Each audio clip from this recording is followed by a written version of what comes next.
Yeah, because we're in New York at a couple of stations in there. Here we go. Welcome back to Sports Econ 101. I'm Edward Brown, your host, along with Vern Glenn. Let me hear you. Yeah, and Bruce is off again today, that rascal. And let's see, now, Vern, you were just mentioning to me about a bar called Finnerty's. Yeah, it's called Finnerty's, and you audience in New York, you know all about Finnerty's because that is that down in Soho in Manhattan. That is the place to go. It's not only does it handle the New York crowd. I mean, look where it is. It's in New York, but for San Francisco Bay Area fans, that is owned and run by a couple of Bay Area guys, and they specifically show Bay Area teams at that bar. And when the Giants are going, that place is packed. I mean, they show Giants, Raiders, 49ers, A's, Sharks. It's incredible. And I've been over there, and it's so packed. I mean, you can't if you don't show up early, you just can't get in. You know, that place has got it going on. But I can see in the Bay Area having, all New York teams because the Yankees and all that kind of stuff. Well, there is a place like that. It's at 17th and Connecticut.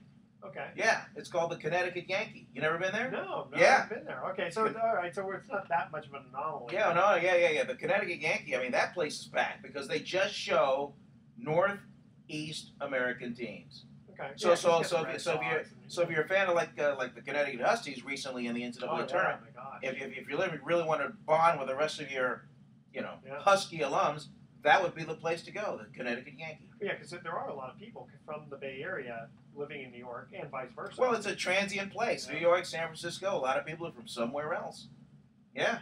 Very cool. Finnerty's. Okay, yeah. I'm not going to have to check that out. Yeah. Okay, moving in here, let's start off with a little golf. Michelle Wie. What?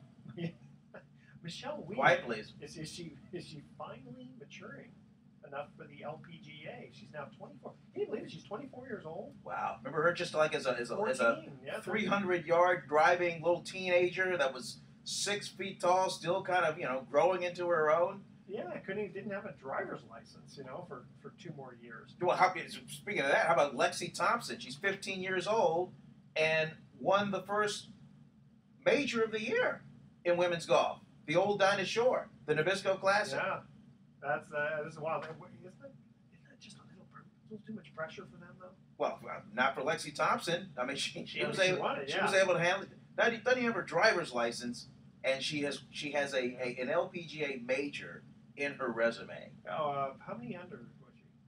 Do you know? I don't know off the top of my head. But here's the pressure part, though, is going forward. Now she's under kind of the microscope, so to speak. Everyone's going to be expecting. That's kind of what happened with Michelle Wie. She came out like a house on fire, and then it seemed like the pressure got to her, and she just continued to sink. I got 2 words for you: sports psychologist. And the LPGA and the PGA Tour is full of them. A lot of these top players have a sports psychologist on speed dial before every round, just to kind of get them kind of on the right plane, the whole zen, just to get them, at a temperament, I don't know what the word is, the attitude level, whatever, mentally ready, tough, sharp, to play their round. It's like the trainer in boxing, with Apollo Creed. You're the best. No one can beat you. You can't touch it. Well, because we did have a couple of sports psychologists on the show some weeks back, and I can definitely see that, especially at this age. That's what they do. Yeah, and plus there's the maturity level. I mean, Michelle Wie is, she's older and you would think wiser and kind of has a sense of. This is what I have to do. Well, especially now that she's been around for 10 years. Mm-hmm. It's a little different when someone just is a rookie and trying to get to know everybody. So much happened so fast for her. She got the Nike deal. 60 Minutes did a thing on her. I mean, it was amazing. Yeah, and she's attractive, and it's nice having the a little bit of the foreign, non-American part to her. Very cool. Well, how American society it is. We build people up and knock them right down. Well, that's back to the microscope. Yeah. Okay, I got a quick question for you. There's a little bit more Bay Area stuff, but that's okay. Why are Steph Curry and Klay Thompson known as the Splash Brothers? Because normally when their shots are falling, it rips it just rips the cord almost going through the hoop without even hitting the rim. Oh, so And yeah, so and several announcers, Chick Hearn being one of them, the legendary Lakers announcer used to always say splash when the ball would go through the hoop. Ah. Yeah. So when you and it almost makes when the chords kind of break a little bit as the ball kind of goes through, it almost resembles like a little splash Okay. effect. Yeah, because it's funny because now I think about it, their shots they do just hit nothing but Yeah. that. Yeah. And it's interesting because when I was watching the Connecticut game against Kentucky On Monday night, Monday night, I was looking a week or so ago on let's see with Napier and Shabazz Napier. And he reminded me of Steph Curry, a little step back jumper. Yeah. And the thing with Curry, I mean his circus shots look like just like regular old, run of the mill shots. Okay. Continue on with basketball a little bit. Mitch Richmond and Sharunas Marshallonis made the NBA Hall of Fame. Now, I can kind of see Mitch Richmond, Mm-hmm. little home, grown boy here for the Warriors.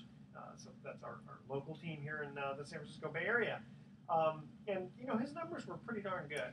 Was it the NBA Hall of Fame or the Naismith Hall of Fame? What? You know what? It was the Naismith. Okay, so the Naismith Hall of Fame is a little bit different. It's on your body of work. And Sharunas Marshallonis, he was the one that led that Lithuanian team in the Olympics to the gold medal game. It was the whole tie-dye shirt. Everybody was on the Lithuanian basketball team bandwagon at that team. I want to say, gosh, was it 1992? Maybe I want to say was it Barcelona? And they were just like the rage. And Sharunas Marshallonis, who was a Golden State Warrior, was the star of the team. And he was good, but there was a documentary made on him. Yeah. Oh, Yeah. that's because there was a Lithuanian issue with him and Vladi Divac. Mm-hmm. Vladi. But I'm trying to think. Okay, so specifically the Naismith Hall of Fame. How different is it? Where you said it's on the body? What? It's your whole body of work, college, professional. What you did, your impact on the game gets you into the James Naismith Hall of Fame.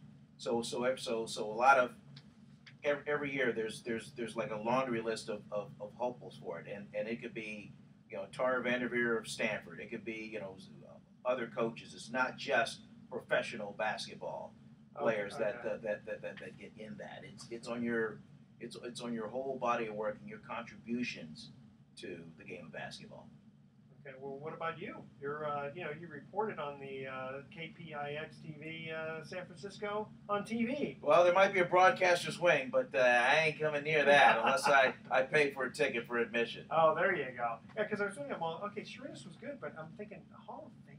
No. And the same thing with Mitch Richmond. I mean, he was good, but I wouldn't say he's like a regular Hall of Famer. Okay, we're going to cut to our first commercial break, and the theme is basketball. Mm. Okay, which NBA player recorded an astounding total of 39 free throw attempts in a single NBA playoff game? 39 free throw attempts. Now, here's the hint. It was the year 2000. Okay. Year 2000. The first three emails with the correct answer win a free 3-day, 2-night stay at the Lighthouse Resort. Email Edward at sports. Household name? Yes. Household name. Household name. Yeah. That's always a good question to ask me. Hey, have I ever heard of this guy? Here is the trivia question again. Which NBA player recorded an astounding total of 39 free throw attempts in a single NBA playoff game in the year 2000? Don't touch that dial. Sports Econ 101. We'll be right back. That's a tough one. Because I could have been first round, second round, championship, could have been conference championship, could have been. Yeah, and yes, you will have heard of this person. 39 free throw attempts in the year 2000. Went to the line 39 times in an NBA game. I'm trying to think of who's the guy who did like 23 in a row. I'm trying to remember. It was Like Rick Barry, somebody like that. I mean, no. recently. No. This is about 15 years ago.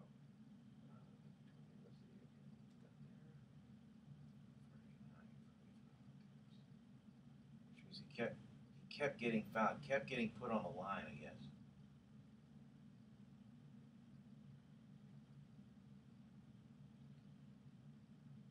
Oh, and I do want to get into. Remember last week Bruce said we should have like something like who would be the 3 players you'd like to. Oh, have over for dinner? Oh yeah, sure. Yeah. So I don't know if you thought Yeah, I'll give you some off the top of my head. Just throw the question out. We'll just spitball. Okay.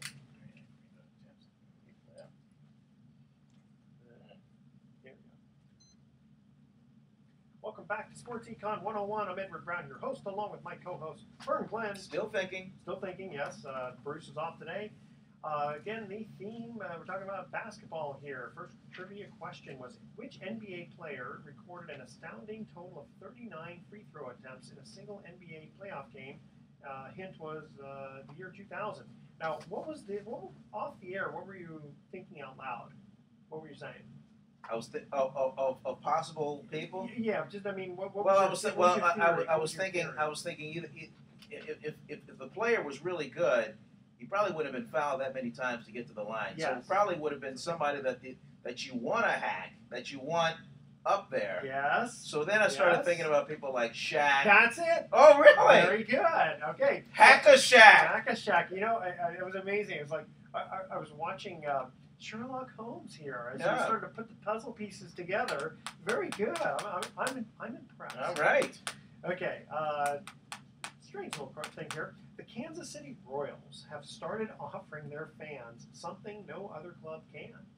Water from the famed Kauffman Stadium fountains. It's the very lifeblood of the park, and it's only $19.99 a bottle. So Kansas City. This is drinkable water. Well, no, they're telling you probably shouldn't drink it because if you notice, people jump into the water. Yeah, all the time. But I thought that. So they're going to give you for $19. You can have water from the Kauffman Field. Yeah, it's fountain. It's sort of like like a Fiji water bottle type. Right. Yeah. So I thought that was kind of funny. I guess it's got $19. You got to give me something I can drink at least. Wow. Because I had heard that most water, that's filtered. Really, now this is just what I heard. It's just basically a garden hose water you just put through the filter. Yeah, because nobody will know. I mean, who's gonna? Yeah. As long as you take the. Who's gonna break out their chemistry set? Hold on. Yeah, test this. But Fiji water. If the dye is red, then that's right. Not filtered. All I care is if it tastes okay. Right, exactly. In fact, now my son went to Fiji, and there really is the Fiji water. The water really does. Real legitimate Fiji. Fiji water. All right.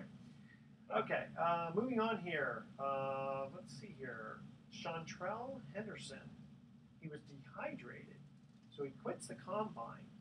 What are his chances of getting drafted in the NFL? Well, it all kind of depends. I mean, teams that want to grade on toughness, that want to grade, there's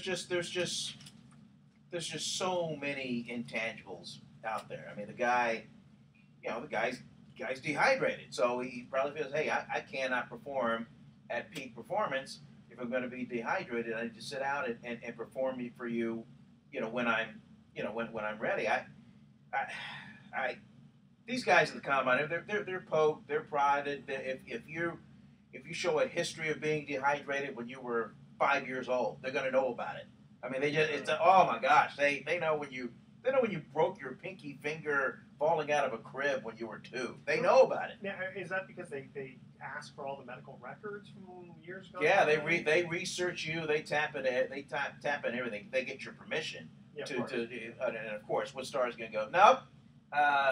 Woodwood Memorial 19. No, those records are sealed. No, they're not gonna do that. That's fine. And so is a paycheck. Exactly. Yeah. But I don't know. I tell you the big issue now with the NFL draft, some 3 weeks and change away. A lot of teams aren't thrilled with the draft being in May as opposed to it traditionally being in April because that first camp comes around really quick, that first mini camp. Yeah. And so by having the draft in May, they lose about a week and a half of these new guys coming in NFL shape. And as opposed to, I mean, it's great if you can, run fast and jump high and do this agility drill, but to be in NFL shape, running routes, patterns, they just lose a week of prep time when these teams try to bring you in to get you acclimated to their system, and it's become a bigger issue than you think. So they don't stay in shape. No. I mean, no. They're in shape. Yeah. They're in shape. I mean, the point being is, now that there's such a year-round business, Yeah. there's guys that have coaches just to get them in shape to run their 40, or to get them in shape to do their vertical jump, just for that. I mean but that's not NFL shape. Who pays for that? Well, usually by then you've signed with an agent. You're drawing from some sort of like a line of credit, type thing. Usually, a lot of times the agent arranges, these coaches because it's all an investment, Edward. Yeah, I was gonna say. So, Yeah. So the team's not paying for it. No, heck no, because you haven't been drafted yet. No. You are investing in your client's future, and the most you can make, the most is coming to me, the agent. So I understand why it's done, but when I'm talking about NFL shape, I'm talking about these guys getting in their system, getting that playbook, learning the offense, learning the defense, really going to real work to get acclimated to whatever system you're drafted in. So they lose it by having a start just a little bit later than it normally would. Wow. Yeah, well, I think one of the earlier shows we talked about, I can't remember if it was Bill Romanowski or one of these other guys who spent like $600,000 a year on stuff. I did that story. I did that story. Romanowski, he was about $250,000 in just to get his body ready week to week. As soon being a linebacker, especially middle linebacker, with massages, okay. with 60 head-on collisions a game. Right after the game, I've seen it. The masseuse comes in with his or her table, go right in the back of the training room, fold it out, get ready, and then he goes right back there, works on them for a good solid hour. Some guys go home and the masseuse comes to their home and works on them there. Sure. Yeah. But they gotta have other things, because that doesn't cost $250,000. I mean, we're trying to think of what else there'd be. Supplements and Well, Romanowski would he'd walk around with a little briefcase full of pills and supplements. You know what? When you're interviewing him, does he give you a massage too, or do you get an extra woman? No. I don't. I only get as close as the microphone will allow. That's probably a safe distance. Yeah. Okay. Let's see. Moving on here. The umpires' accuracy. There's a little thing here in Sports Illustrated I thought was interesting. It said here 82% umpires' accuracy rate through the first month of spring training on calls reviewed under the instant replay system being implemented this season. 45 of the first 55 reviews upheld the field umps' original calls. It took a while for the first replay overturned. The umps went 19 for 19 in camp before a call was changed. Yeah, but now the regular season has started. I wonder what those figures are now. Yeah. Because I don't know about you, but are you a little surprised that there have been so many calls, Yeah. so many calls for a review? Maybe because the manager knows he has it in his pocket. Maybe it's just waiting for the moment to kind of pull it out. But I mean, there seem to be at least a couple of games, and each one, is around 3-4 minutes. Yeah. If you're a pitcher, I mean, that's a lot of time to be standing around there before you throw your next pitch. You know what? That's a very good point. They may want to do something like that. Call a for a replay just to kind of slow the pitcher down. But I think the Giants. I remember watching a game where it's like they called it a little too soon, and then when they really needed the play to get replayed. He was. Yeah, Bochy was out of challenges. Yeah. So what's the rule? You get one. You get one. But if you're correct, you get a If you're right, exactly. But if you get one and you lose, and then that's it. That's it. And the other issue is, these guys are back in the office in New York reviewing the play that you called on. So there could be, there could be 8, 9 guys in there, and I know one review. It took so long because these guys were too busy looking at a review from another game. So I don't know whether you need an operator going, How much time does we'll get to you in 3 minutes. How much time does a coach have to make the decision? I mean, they don't have a yellow flag, right? Oh, a manager? Yeah. I don't know. That again. I'm trying to think of what do they don't have like a red flag to throw out there. What do they have? I think you just verbally. Go, hey, I want to challenge that. Yeah. Like, I think you have to go out there and tell the head on. Well, yeah. Okay. Let's see here. Moving on, we're gonna cut to our second commercial break. Already? Yeah. I know, it's amazing. It goes pretty quickly here. And when we come back, one of the things we want to talk about just for fun is your top 3 people, sports guys who living or dead. Yeah, living or dead. 3 people that I would have over for a barbecue. Just like over a barbecue. Brain, just the most interesting. 3 sports figures, living or dead, that I would have over for a cookout. Yeah. Wow. Now you have the advantage over a lot of people because you've actually interviewed a lot of people. So, some of them are dead now. Some are dead. Yeah. That's true. Or people you never interviewed, but but always wanted to. Exactly. Okay, so I'll give you credit for the first one. You got Shaq. That was a good one. Okay, The theme is basketball. In 1984, Adrian Dantley made 28 free throws to take place alongside which NBA player? So who was the other player who did 28 free throws? 28 in a row? No, it doesn't say in a row. He hit 28 free throws. There was somebody, I'm trying to remember, I'll have to look this up, who made like 23 in a row. Mm-hmm. And I think he was power forward or something. Anyway, okay, the first three emails with the correct answer win a free 3-day to United States Lighthouse Resort. Email Edward at sportsecon101.com. The answer to this question. In 1984, Adrian Dantley made 28 free throws to take place alongside which NBA player? Is that other player in the Hall of Fame? Yes. I'm 99% sure he is. Okay, don't touch that dial. Sports Econ 101. We'll be right back.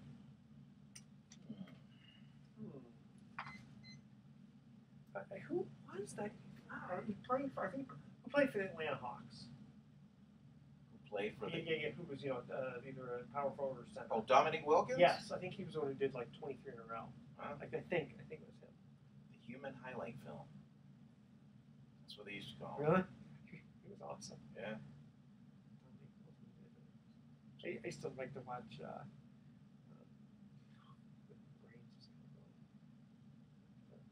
come on, who's going to use to shatter the backboards? Oh, Daryl Dawkins. Daryl Dawkins. Chocolate Thunder. Yeah, that's right, Chocolate Thunder.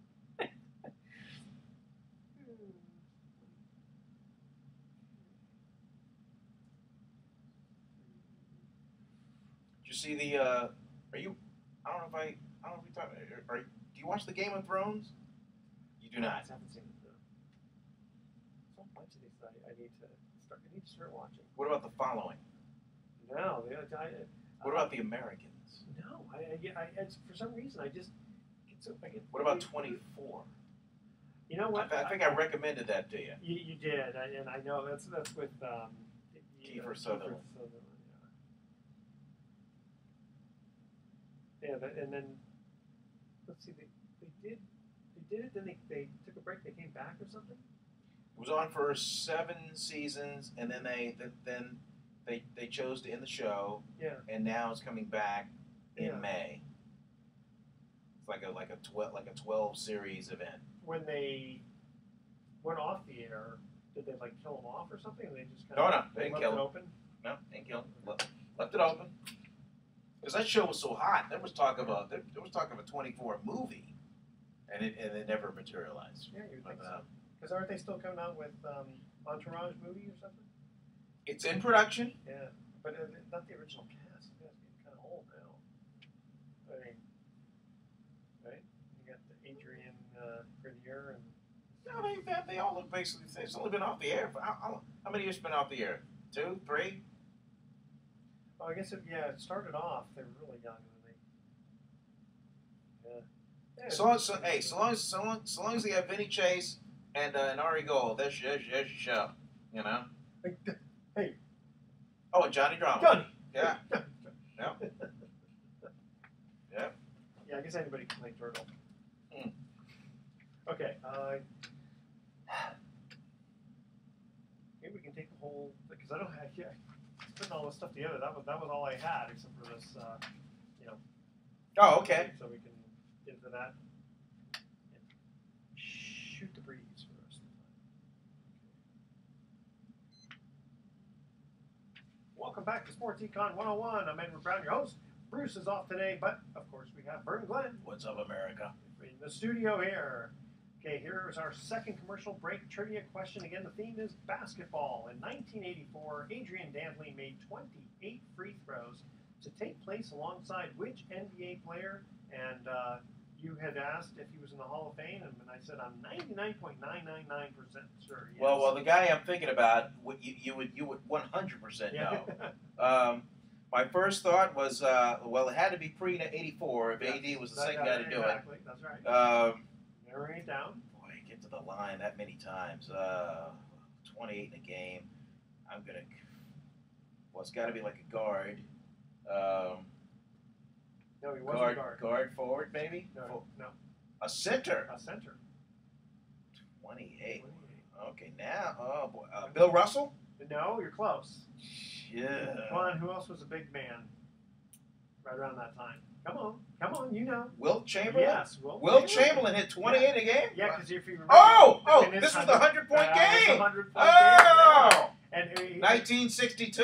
That's it. Yeah. The thing that was amazing about it was that he made 28 out of 32. He was 88%, which ordinarily, what was he, about 35%? Right. Something terrible, but that Philadelphia was the one Warriors against the New York Knicks in Hershey, Pennsylvania. Well, and if you think about it, his 100-point game, I mean, him making 28 free throws, if he didn't make that amazing. Many, he wouldn't have hit the 100-point mark. Yeah. Pretty amazing on that.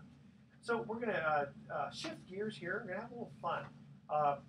Just a kind of a fun little barbecue question. Who would be? It's one of these riding down the road kind of questions, Yeah, when you're like spitballing and you're talking about sports, and in fact the listening audience probably has their own little list. We had talked about before the break of the three athletes, living or dead, that you would have over for a cookout. Yeah. And so you think of the factors. Okay, who's going to get along? Who's going to you want the cookout to be entertaining, so you want somebody that's going to be able to tell stories and kind of liven the cookout, because that's really kind of when you're having a cookout. I mean the people that are there pretty much make the party, I think. Okay, that's an interesting way to look at it. I was thinking of just generally just three different people, different times. But I actually like your idea better because I thought you meant single cookout. Let's say I'm having a cookout this Saturday. Yeah. Okay, and I have the power to bring people back from the dead to attend this cookout.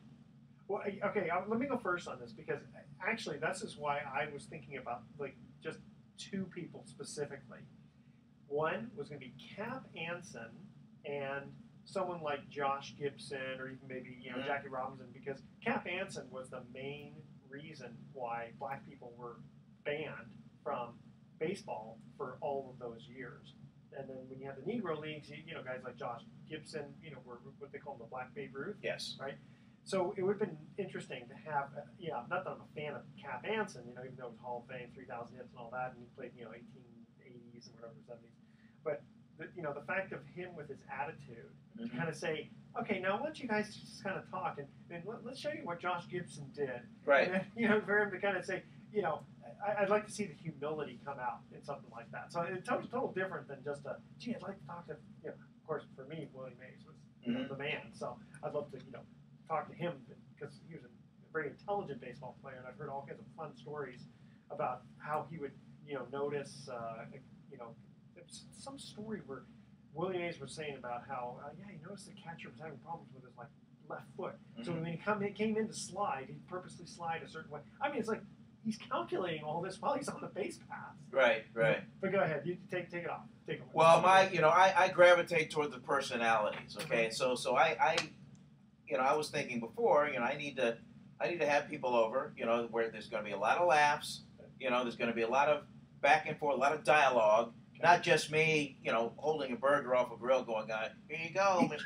I mean, I want to initiate, good discussion, good, just a good old time. So, my first thought was Babe Ruth, because of Ruth's personality. Walks in a room, lights it up, got a million stories. People gravitated to him. People laughed. After all, come on, it's Babe Ruth, The other guy I'd like to have over for my cookout would probably be, I'm going to go Jack Johnson. Oh, yeah, sure. Yeah, 1908. The heavyweight champion of the world. I mean, because here's another guy, million stories. I would love to know about what it's like to have been such a dominant, well-known figure in a white world and having to deal with that. And having a white girlfriend. Oh, yeah. The womanizing, wife, girlfriend, go-ma, whatever, And that was pretty ballsy. Exactly. Yeah. And I'm just fascinated. I mean, they go 20 some odd rounds. Something that bare knuckle almost like, and just knock a guy out of the ring, and the crowd picks up the guy, throws him back in the ring.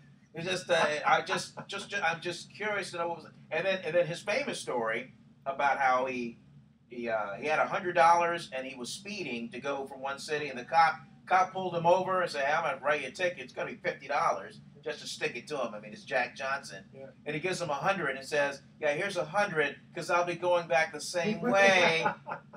Okay, so going just as fast. Well, so now a guy like that, with all the races and all that kind of stuff, he obviously made a lot of money to be able to afford $100. Oh, sure. Oh, yeah. So it's kind of interesting. And you know economics better than I do. I mean, I don't know what $100 in 1908 would be today.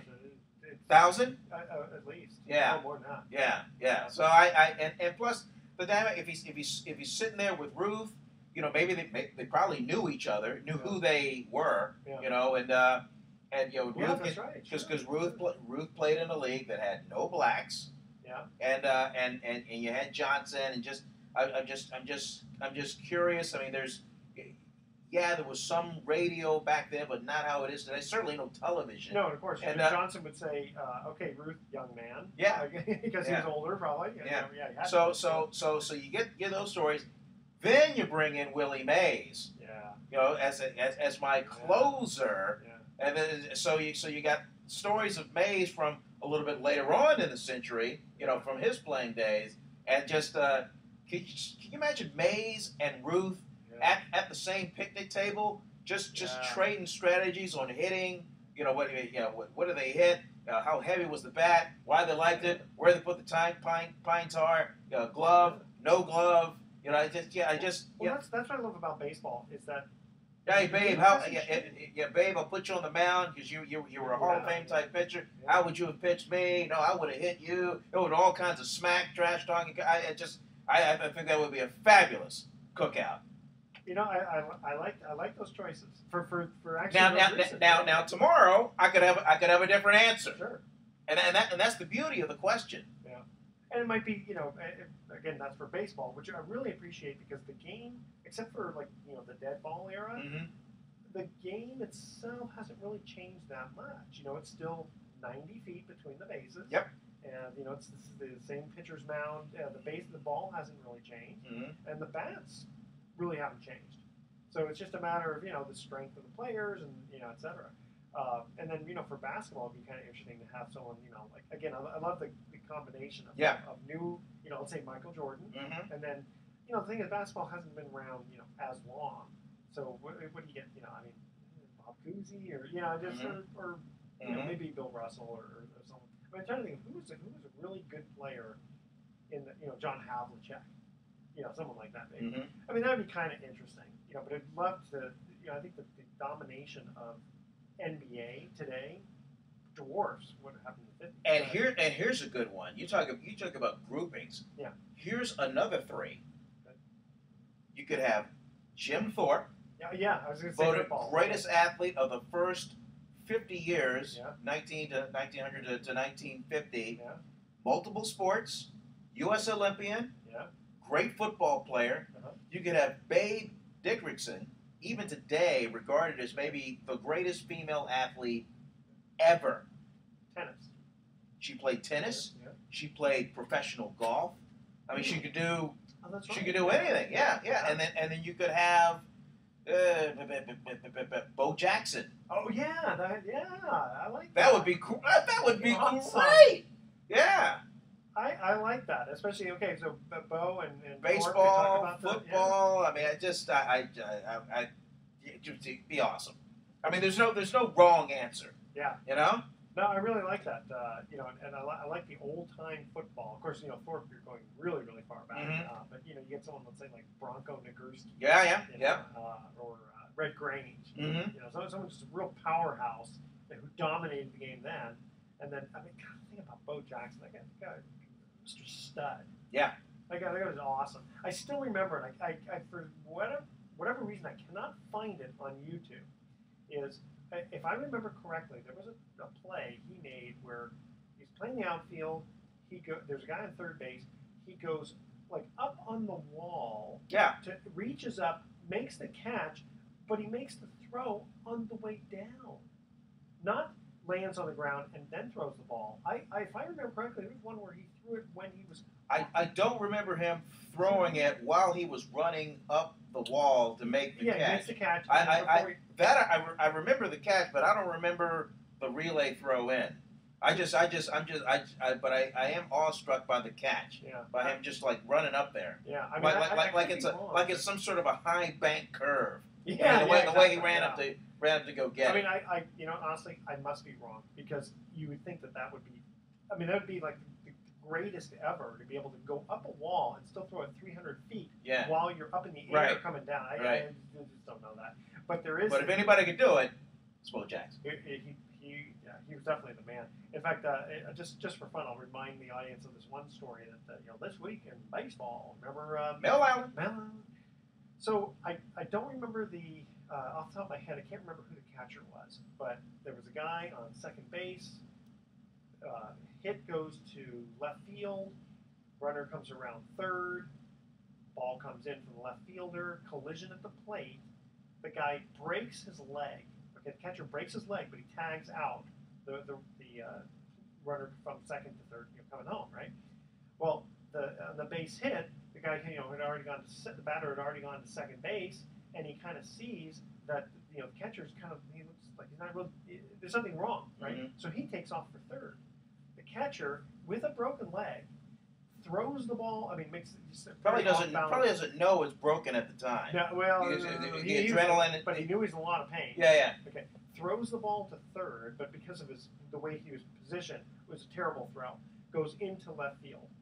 The runner keeps going. The runner goes, ball's in the outfield. I'm going home. Yeah. He's coming home. The left fielder isn't really paying attention because again the thing is, we've got guys running from third. I got to throw it home. So he throws it home while the catcher is on the ground writhing in pain. The batter now is coming around home.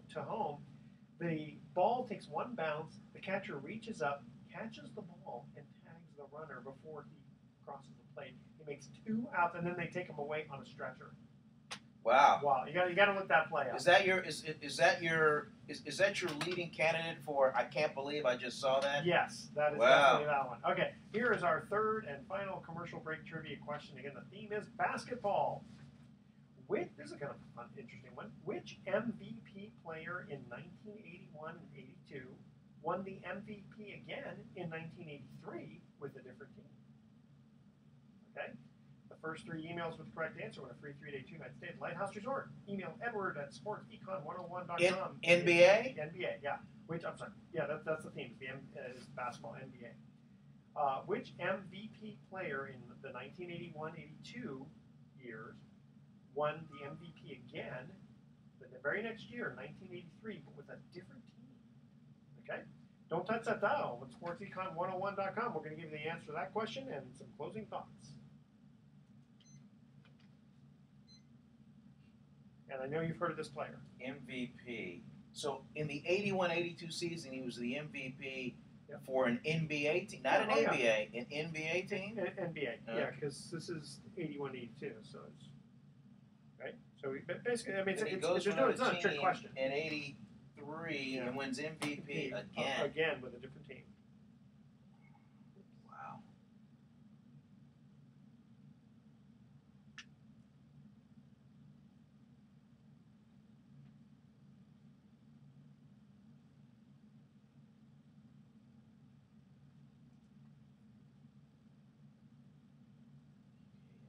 God, that's right dead smack in the early stages of the Bird Magic Johnson era. That's true.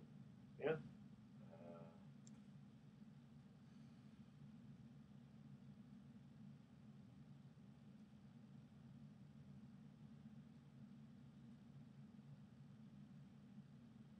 That's kind of fun.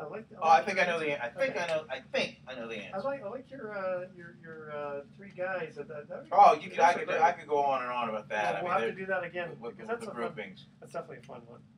Okay, here we go. Welcome back to Sports Econ 101. I'm Edward Brown, your host, along with Vern Glenn. What's up? Okay, Bruce McGowan is off today when we have the third and final commercial break trivia question. The theme is basketball. Which MVP player in the 1981-82 won the MVP again in 1983 with a different team? I'm going to guess Moses Malone. You are correct. All right. You're the man, and I did not even see you go onto the internet. I did not go to notes. How did you know that? Okay, give me the teams. I think 81, 82.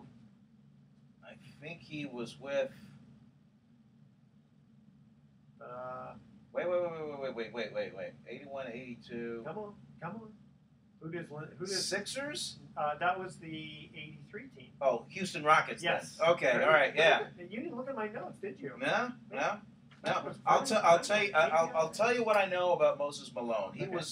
He as far as like my childhood generation goes, he was the first that I knew of. He may have been the first to go straight from high school to the NBA. Okay, Sean Kemp was the first one. Was it Sean Kemp? But from where I grew up in Richmond, Virginia, Moses Malone was from Petersburg, Virginia. Oh, okay. Which is about 20 minutes outside of Richmond, and so in my region where I grew up, it was a really big deal. Everybody knew who Moses Malone was, and I think he started off in the ABA, and then ended up going to the NBA when the ABA kind of crashed and burned. And when did they merge? Or did they merge? Yeah, they did. Yeah, 75? Yeah, they merged. I'm not sure of the year.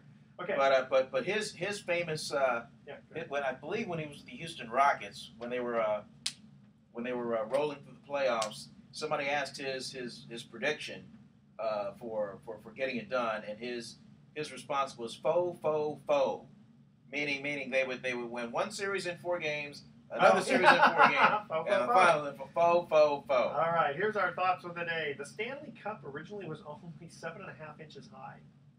Really? Didn't you know that? Well, I guess size matters. Exactly, and I can't believe this one either. No high jumper has ever been able to stay off the ground for more than 1 second. That surprises me. That does surprise me. Not pole vault, but high jump. Yeah. Okay, tune in next week to Sports Econ 101. We're going to be discussing sports topics from a business perspective and giving away more vacations for answering trivia questions. Sports trivia questions. Thanks for listening on behalf of our team. I'm your host, Edward Brown. We'll see you next week. Good night, America. So long. That's it.